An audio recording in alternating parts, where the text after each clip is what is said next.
On top of a cliff, on a tiny island in the Pacific, an American soldier is doing something that makes no sense. His whole unit has just been pushed back, bullets are flying, the enemy is closing in. Every order says the same thing: fall back, get off the cliff, save yourself. And this one man is not leaving. Instead, he is crawling toward the wounded.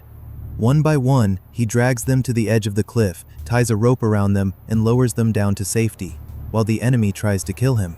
And every time he saves one man, he whispers the same prayer: "Lord, please, help me get one more." By the end of that day, he will have saved around 75 men. And here's the part that no one believes at first. This soldier never fired a single shot. He never even carried a gun. His name was Desmond Doss. This is his story. To understand what happened on that cliff, we have to go back to a small town in Virginia where Desmond Doss grew up. Desmond was a quiet, gentle boy from a poor family. His family was deeply religious. They were Seventh-day Adventists. And their faith shaped everything about how Desmond saw the world. Two beliefs, in particular, would follow him for the rest of his life. The first was the Sabbath.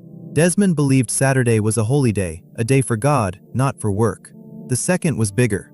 Desmond took one of the 10 commandments completely to heart: "Thou shalt not kill." To him, this was not just a nice idea. It was a rule from God that he could never break. Not for anyone, not for any reason. There is a story from his childhood that stayed with him forever. As a boy, he once stared at a picture on the wall showing the 10 commandments. Next to the words, "Thou shalt not kill," was a drawing of one brother killing another. Young Desmond looked at it and asked himself a simple question: how could one person ever take the life of another? That question never left him. There was another moment too, darker and closer to home. As a young man, Desmond saw his own father, drunk and full of rage, point a gun at another man during a fight. Desmond grabbed the weapon and took it away before anyone was hurt.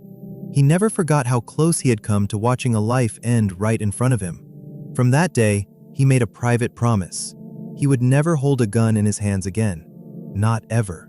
So Desmond grew up sure of one thing: whatever happened in his life, he would never take a life. He didn't know it yet, but that promise was about to be tested in the hardest way imaginable. Then came December 7th, 1941. Japan attacked Pearl Harbor and America went to war. All across the country, young men lined up to join the army. Desmond could have stayed home. Because he worked at a shipyard building warships, he could have avoided the fighting completely. But Desmond didn't want to sit out the war. He loved his country and he wanted to serve. But he wanted to serve his own way. Desmond joined the army with one condition in his heart: he would help save lives, not take them. He wanted to be a combat medic, the man who runs toward the wounded and patches them up. And he refused completely to carry a weapon or to fire a single bullet. Desmond didn't even like the usual name for a man who won't fight: a conscientious objector. He called himself a conscientious cooperator. He wasn't refusing to serve, he was refusing to kill. He would walk onto the deadliest battlefields on Earth with nothing in his hands but bandages and his Bible. To Desmond, this all made perfect sense. But to the men around him, it made no sense at all. And they were about to make his life a nightmare. In the army, Desmond stood out immediately, and not in a good way. To the tough young soldiers training beside him, a man who refused to hold a rifle wasn't a hero. He was a problem. Worse, they thought he was a coward who would get them killed. How could you trust a man in battle who wouldn't even pick up a gun to defend you? So they turned on him. They mocked him. They insulted him. Some threw their boots at him while he knelt to pray at night. Officers tried everything to get rid of him. They gave him the worst jobs.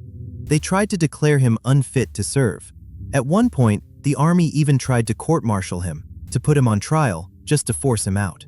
Through all of it, Desmond did not break, and he did not fight back. He kept praying. He kept his faith. And he kept saying no, no, he would not carry a weapon, no matter what they did to him. Finally, the army gave up trying to change him. Desmond Doss got his wish. He would go to war as a medic, without a gun. The men who bullied him were sure he would run at the first sound of gunfire. They could not have been more wrong.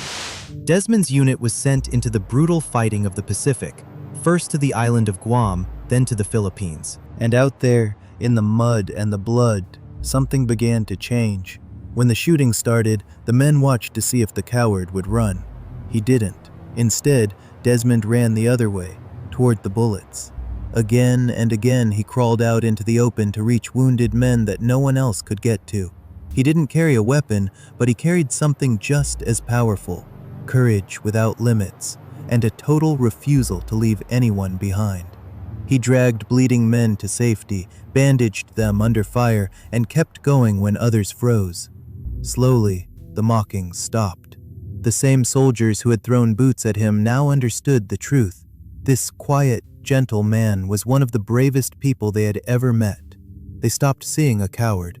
They started seeing a guardian angel. But nothing they had been through so far could prepare them for what was waiting on the island of Okinawa. In the spring of 1945, Desmond and his unit reached Okinawa, one of the last and bloodiest battles of the entire war. In front of them stood a terrifying obstacle, a steep cliff, almost 400 feet tall, rising straight up out of the battlefield. The soldiers had to climb cargo nets just to reach the top, and waiting for them up there was a maze of Japanese bunkers, machine guns, and hidden tunnels. The Americans had a name for that cliff. They called it Hacksaw Ridge. Climbing up there felt like climbing into a meat grinder. Wave after wave of American soldiers went up, and wave after wave were cut down. The fighting was some of the most savage of the whole war. Then came the day everything fell apart. The Japanese launched a massive counterattack. The Americans on top of the ridge were being slaughtered. The order came to retreat. Get down the cliff right now before everyone was killed. Soldiers scrambled back toward the edge and down to safety. But when the survivors looked back, they saw that one man had not come down. Up on top of that ridge, surrounded by the enemy, with dozens of wounded Americans left behind, Desmond Doss had decided to stay. Alone on that cliff, Desmond looked at the wounded men scattered around him, men who had been left for dead, and he made a choice. He would not leave a single one of them behind. So he got to work. One by one, he crawled to each wounded man. He dragged him to the edge of the cliff. He tied him into a special rope harness, a knot he had learned years before, and he lowered him, foot by foot, down the 400-foot drop to the soldiers waiting below. Then he turned around and went back for the next one. Remember, the enemy was still all around him. At any second, he could have been shot. He was exhausted. His hands were raw from the rope, and every time he thought he could not go on, he said the same simple prayer: "Lord, please, help me get one more." And then one more. And then one more. He did this for hours. Not 5 men, not 10, around 75 men. 75 American soldiers who had been left for dead, lowered off that cliff, one at a time, by a single man who refused to give up on them. A man who never fired a shot in his life.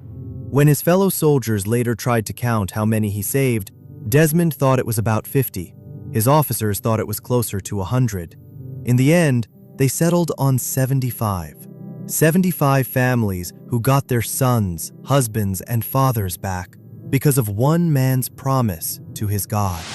Desmond's war did not end on that cliff. He kept serving, and he kept saving lives until his luck finally ran out. During a later night attack, a grenade exploded near him and tore into his legs. Even then, wounded and bleeding, Desmond refused to let other men risk their lives for him. He treated his own wounds and waited. When rescuers finally came, he saw another injured soldier nearby and told them to take that man first. As he was at last being carried out, a sniper's bullet shattered his arm. He splinted it himself, using a rifle stock, and crawled the rest of the way to safety. Desmond Doss had given almost everything he had, and on October 12, 1945, his country gave him the highest honor it can give. President Harry Truman placed the Medal of Honor around his neck. Desmond Doss became the first conscientious objector in American history to receive the Medal of Honor, the first man ever to earn America's greatest award for bravery without carrying a single weapon. And the men who had once called him a coward and thrown boots at him now saw him completely differently. Many of them owed him their very lives. Soldiers who had mocked him now said they would follow him anywhere. Some even refused to go into battle unless Desmond was with them. The coward had become the man they trusted most. For years, Desmond Doss did not want to talk about it. He never thought of himself as a hero. He always said he was just doing what he believed God wanted him to do. But his story asks us a powerful question. We usually think of courage as the ability to fight, to shoot, to destroy. Desmond Doss showed us something different. He showed that the bravest thing a person can do is sometimes to save, not to kill, to walk into hell with empty hands and carry other people out. He did not win his battle with a gun. He won it with faith, with love, and with 4 simple words he repeated over and over on the edge of that cliff. Help me get one more. That was the whole story of his life, and that is why, almost 80 years later, we still remember the soldier who never fired a shot. Desmond went home to Virginia. He never bragged, and he never let anyone call him a hero. He lived quietly for the rest of his life, and he passed away in 2006. But the men he carried off that cliff never forgot him, and neither did his country.